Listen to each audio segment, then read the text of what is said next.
পৃথিবীর মধ্যে সবচেয়ে উঁচু পর্বতশৃঙ্গের নাম মাউন্ট এভারেস্ট, যার উচ্চতা ৮,৮৪৯ মিটার। এই পর্বতশৃঙ্গটি সবচেয়ে উঁচু হলেও ঠিকই এর চূড়ায় পা পড়েছে পর্বতারোহীদের। জানলে অবাক হবেন, এভারেস্টের চেয়েও কম উচ্চতা সম্পন্ন একটি পর্বত রয়েছে, যার উপরে এখনও পর্যন্ত কেউ উঠতে পারেনি। রহস্যজনকভাবে কাজটি অসম্পূর্ণই রয়ে গেছে। হ্যাঁ বন্ধুরা, বলছিলাম কৈলাস পর্বতের কথা। প্রকৃতির এক বিস্ময় লুকিয়ে আছে কৈলাস পর্বতে। এই পর্বতের নাম শুনিনি এমন মানুষের সংখ্যা খুবই কম রয়েছে। হিন্দু ধর্মাবলম্বীদের তীর্থস্থান হল কৈলাস পর্বত। হিন্দু ধর্মীয় পুরাণে কৈলাসকে শিবের লীলাধাম বলা হয়েছে। এই পর্বতের উচ্চতা ৬,৬৩৮ মিটার, অর্থাৎ এভারেস্টের চেয়েও ২,২০০ মিটার কম। তবে কেন পর্বতারোহীরা এর চূড়ায় আজও উঠতে পারেনি, কেন পারেনি, এই রহস্যর সমাধান মেলেনি। তবে আজব কাণ্ড ঘটে যখন এই পর্বতে কোনো পর্বতারোহী ওঠার চেষ্টা করেন।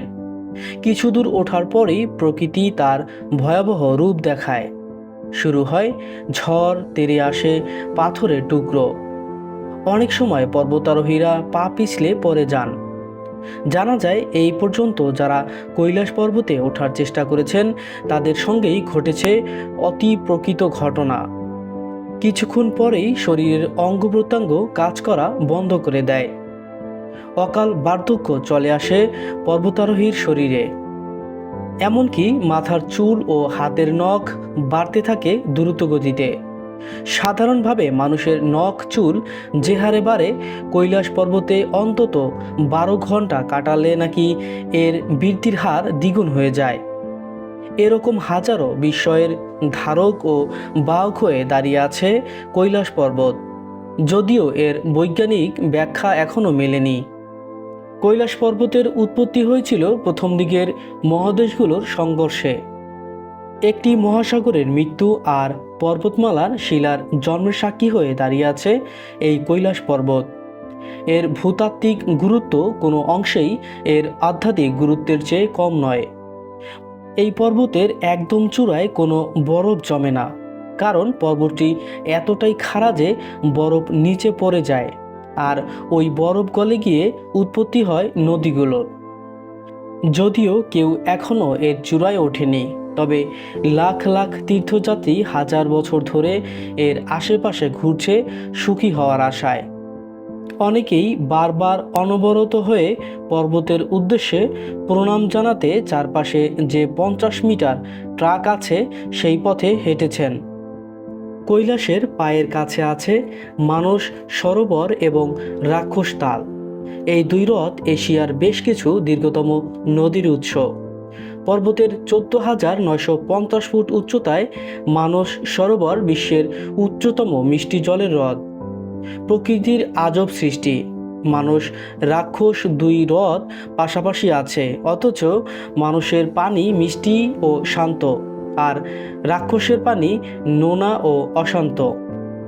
৪টি নদী দ্বারা বেষ্টিত কৈলাস পর্বতকে দেখলে পিরামিড মনে হয়। অনেকে তো আবার বিশ্বের সর্ববৃহৎ পিরামিডও বলে থাকেন।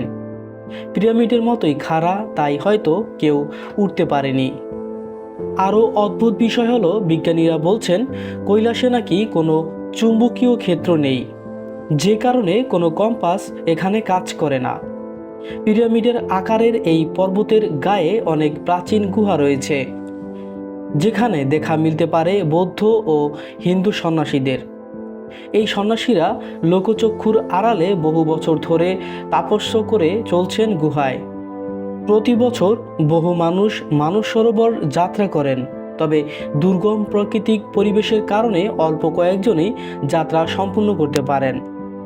কৈলাস পর্বত ও তার আশেপাশের পরিবেশের উপর গবেষণা করা বৈজ্ঞানিক নিকোলাই রোমনভ আর তার দল তিব্বতের মন্দিরের ধর্মগুরুদের সঙ্গে সাক্ষাৎ করেন।